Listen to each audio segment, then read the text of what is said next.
Apakah kartu KKS Merah Putih masih berguna di tahun 2023? KPM PKH dan BPNT wajib tahu info ini, setelah intro berikut ini.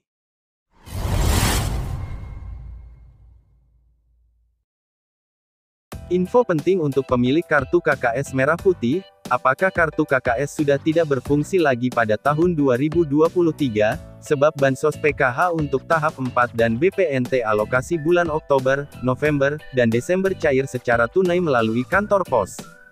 Apakah ini berarti kartu KKS sudah tidak punya manfaat lagi? Untuk mengetahui jawabannya, simak video ini hingga selesai dan jangan di-skip agar tidak salah paham atau gagal paham dalam menyerap informasinya. Perlu diketahui bahwa saat ini pencairan bantuan PKH, BPNT dan juga BLT BBM yang biasanya cair lewat kartu KKS, sekarang disalurkan melalui kantor pos. Sehingga ini menyebabkan banyak sekali dari para KPM yang bertanya-tanya, nasib dari kegunaan kartu KKS-nya. Saat ini memang benar penyaluran bantuan PKH itu dicairkan secara tunai melalui PT Pos Indonesia bersamaan dengan bantuan BPNT dan BLT BBM untuk tahap 2. Padahal bantuan PKH biasanya ini dicairkan secara non-tunai lewat kartu KKS atau kartu ATM Merah Putih.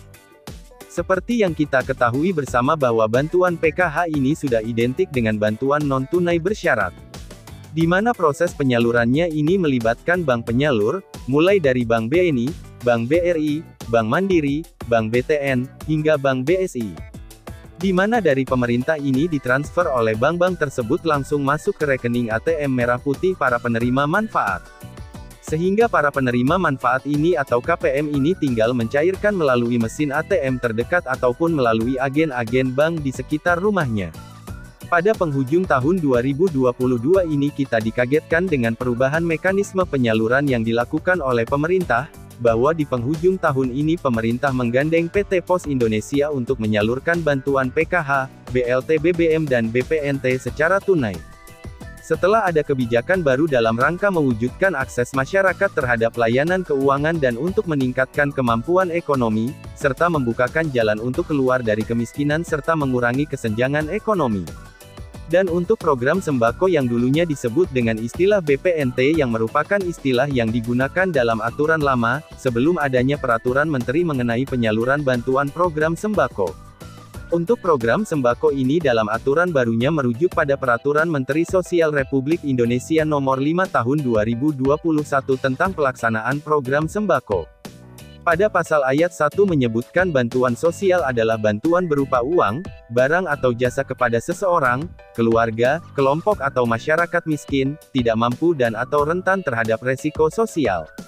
Pada pasal 1 ayat 5 menyebutkan program sembako adalah program bantuan sosial pangan yang merupakan pengembangan dari program BPNT dengan perubahan nilai bantuan dan jenis bahan pangan. Jadi bisa saja disalurkan melalui kartu KKS dalam bentuk saldo e-wallet, yang hanya bisa ditukarkan saldonya dengan bahan pangan. Tetapi juga bisa disalurkan melalui tunai untuk alasan-alasan tertentu, misalnya dalam rangka percepatan penyaluran distribusi ke daerah-daerah terpencil yang sulit dilakukan. Yang terjadi pada penyaluran di tahap-tahap lalu, yakni bulan April, Mei, dan Juni, ada yang tersalur lewat KKS, sebagiannya juga ada yang tersalur lewat PT Pos. Pada periode terakhir ini untuk alokasi 3 bulan, bantuan BPNT dibayarkan secara tunai lewat PT Pos Indonesia. Ini dikarenakan peraturan program sembako ini tidak lagi diistilahkan dengan bantuan pangan non-tunai BPNT, tapi berubah menjadi bantuan sosial pangan atau bantuan program sembako. Jadi bila melihat historinya maka sebagai keluarga penerima manfaat PKH maupun BPNT semua tidak perlu kaget. Dan juga apabila ada yang bertanya kartu KKS berarti tidak berguna lagi atau tidak berfungsi lagi, perlu diketahui untuk proses percepatan bantuan ini pemerintah menargetkan untuk tahap yang keempat ini di penghujung tahun 2022, sedangkan nantinya untuk penyaluran di tahun 2023 masih belum diputuskan oleh pemerintah, apakah nanti cair secara tunai lewat PT Pos Indonesia atau kembali cair secara non-tunai lewat kartu KKS. Kartu KKS atau Kartu Keluarga Sejahtera adalah kartu penanda bagi penyandang masalah kesejahteraan sosial.